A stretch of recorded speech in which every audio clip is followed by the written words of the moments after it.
Саламатсыңдар ма балалар? Дүниежүзілік сабағын бастаймыз. Сабақтың тақырыбы тарихи және мәдени ескерткіштерді қорғаудың маңызы неде? Бүгінгі сабақта тарихи және мәдени ескерткіштер. Бізде қазір дамыған заманда қалам болған жоқ, дәптер болған жоқ бұрынғыдай. Ал бұрынғы қалай болды? Бұрында тасты қашап тұрып, тасты ойып тұрып, жазып бір-біріне түсіндіріп еді. Басқа амал болмас олар, дұрыс па? Қалай бір-біріне түсіндіру үшін олар не істеді? Тасты ойып, жазып, жерге сызып, ағаш, олардың қарулары ағаш болды, ағашты жерге жазып, және тасты бір-біріне ұрған кезде, одан не шығады болған? От шығады болған. Сөйтіп, тасты бір-біріне ұрған кезде от шығып, отты жағып, олар жылынып осылай отырған. Аңдардың терісінен олар істеген. Орта ғасырларда адамдардың ең бірінші алғаш пайда болғаны міне осылай басталды. Кейін кезекпен бірте-бірте дами бастағанда біз қазір осындай керемет Қазақстан деген елге жетіп отырмыз. Балалар, бүгін біз сендермен ескерткіштер туралы сөз қозғап жатырмыз. Енді айтыңдаршы маған, осы біздің Астана қаламызда өзіміздің кімнің ескерткіштерін білесіңдер? Абай. Кім? Абай Құнанбаев. Ана мен бала. Керей мен Жәнібек деп тамшы. Әйтеке би Қазыбек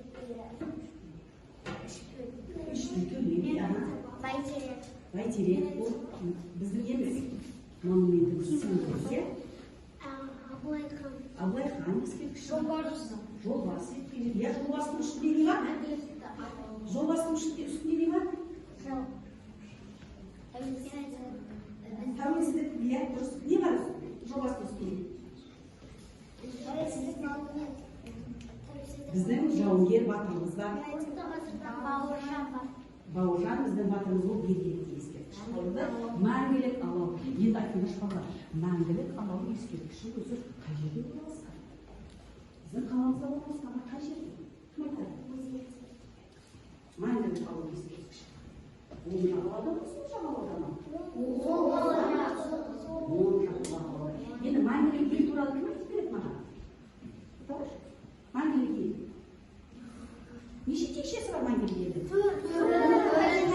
Ал бұл жерлерде? Бұл жерде ана мен бала бар. Әйел, ана, жақсы. Орта ғасырдағы бар. Орта ғасырдың батыры бар.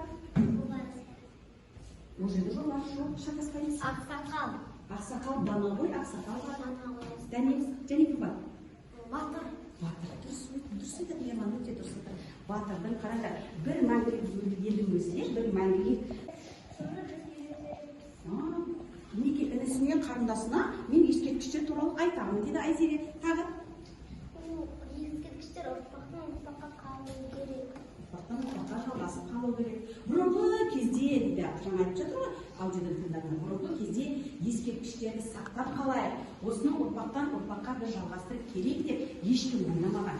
Кейін бірте ол ескерткіштердің маңызының зор екенін, оны келешек ұрпақтарға оны біз айтып жүру үшін, келешек ұрпақтарға оны көріп жүру үшін не істейді? Ескерткіштерді қояды. Ол ескерткіштер маңызды деп ойлайсыңдар ма? Маңызды ма ол ескерткіштер? Неге? Маңызды деп ойлаймын. Ескерткіштер маңызды ма? Неге? Біз оны не істейміз? Күнде жүргенде, күнде жүргенде көріп, өзіміздің бойымызға олардың тарихын біліп, соларға еліктеуге қажет. Жақсы, Біз оларды есіне түсіре аламыз. Есімізге түсіре аламыз. Туған жылдарын біле аламыз. Біле аламыз бары.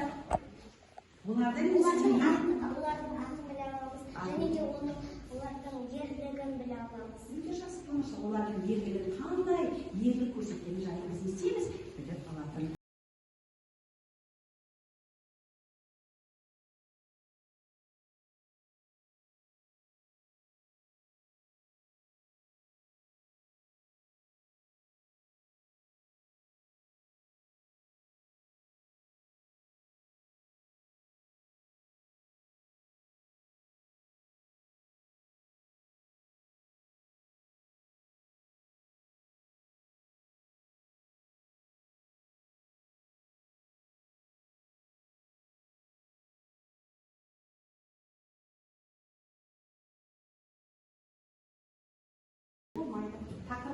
сендер қазір меңгеріп алдыңдар. Мәдени тарихи ескерткіштер жайлы білгендер. Қазір сол туралы біз сендерге жақтаушы және жақтаушы деген қарсы пікір айтатын, жақтап пікір айтатын, қарсы пікір айтатын екі топқа қазір 5 оқушыдан шығамыз. Көрдіңдер, 5 оқушыдан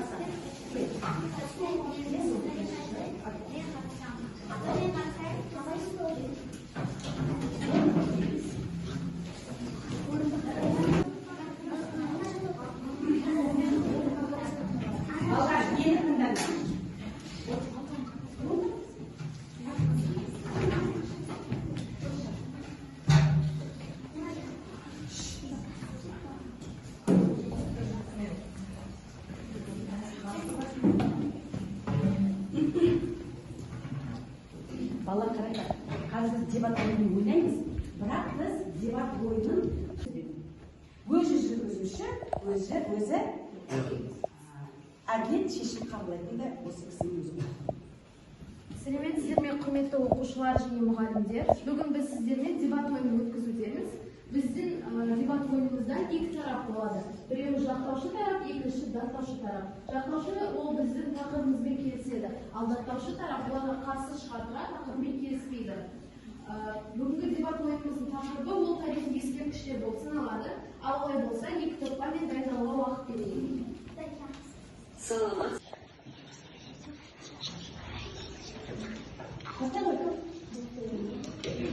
Ал енді уақытымыз өтті, ойынымызды бастайық. Әрине, Алихан айта ғой.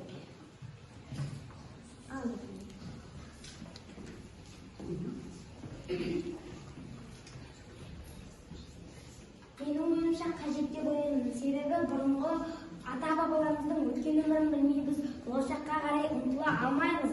Ата-бабаларымыздың өткен өмірі біз үшін үлгі. Бұрынғы біздің айбарлы батырларымыз, олардың бізге деген үмітімен, жанымен қорғанына жалпы алмаған істі жасаған. Қайта жастар, әр ескерткіштің тарихын біліп, соларға еліктегені дұрыс. Дұрыс айтасыз, Алихан, отыра ғой. Ал енді Алиханның ойымен келіспеймін дейтін бала бар ма бізде? Мен қарсы.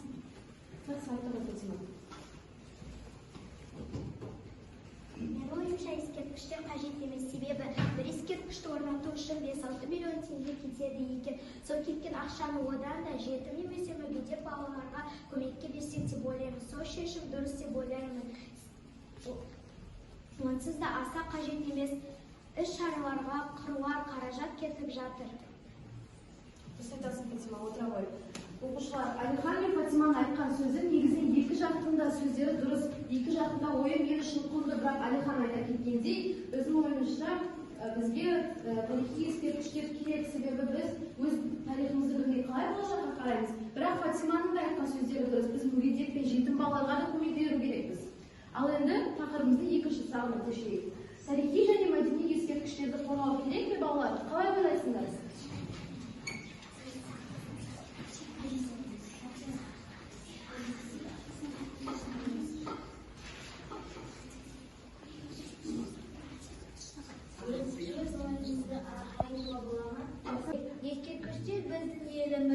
Біздің еліміздің өткен күні бабаларымыздың істеген ерлігімен жақсы істерінің куәсі, олардың көзіміздің қарашығындай ұрпақтан ұрпаққа жеткізуіміз керек. Біз қорғамасақ, бұны кім қорғайды? Дұрыс айтасыз, отыра ғой. Ал енді Алихан қорғамаса кім қорғайды деген? Жақсы, рахмет. Жайдан жай тұрған ескерткіштерді қажет деп тапса, бизнесмендер немесе волонтерлер қорғасын. Жалпы арнайы ақша бөліп қорғауға алудың қажеті жоқ. Көпшіліктің көңілінен шықты ұнап жатса, ескерткішке онсыз да ешкім тиіспейді. Менде де бірінші рет бастаушы жақтаушы топты қосылғым келіп отыр. Расында да біздің ескерткіштеріміз біздің ата-бабаларымыздан келе жатқан нәрсе, біздің тарихымыз, сондықтан қорғау міндетті керек дейді. Өйткені біздің қазақтың жалпы рухымызды көтеруге осы ескерткіштердің маңызы өте көп деп ойлаймыз. Білім алып келген аға-апаларымызға барлық жағдайды жасасақ, неге дамымасқа деп ойлаймын. Дұрыс, жақсы, отыра ғой. Ал енді Нұрайдың сөзімен келіспеймін деген оқушы бар ма? Туған жеріміздің өткен білмей болашақты болжау мүмкін деп ойлайтын бала бар ма? Мен Жақсы әдемі айтады.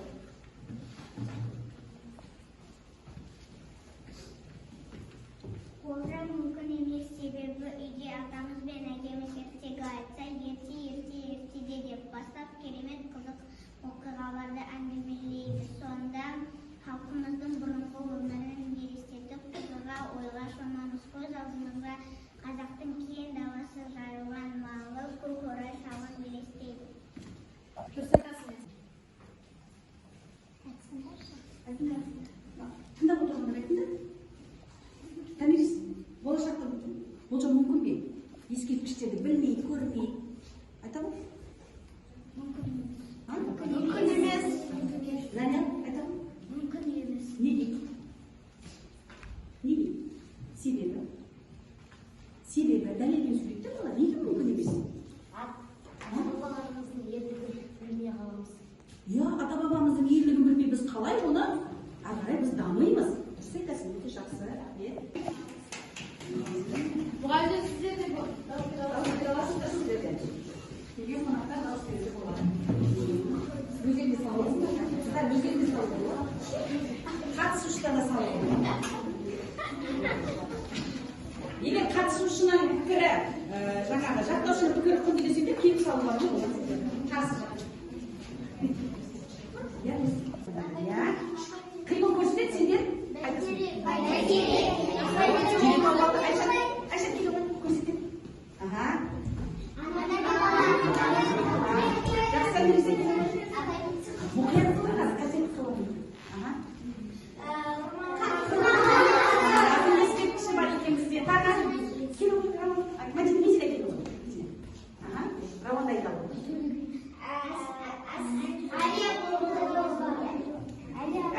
Құрбанның қолында не бар? Күләш Байсейітова билеп тұр ғой. Әлекем не бар? Шатас келесіңдер. Әлия Молдағұлова. Кім көрсетеді Әлия Молдағұлова? Инаны көрсетеді. Батыр қызымыз, иә? Әлия Молдағұлованың қолында не бар кісінің? Қолында домбыра бар ма? Не бар? Қару бар. Жолдасының ішінде тұрады? Алтын адам. Алтын адам. Жақсы. Кел. Али Султанда бар қолын жүріп қалып кел.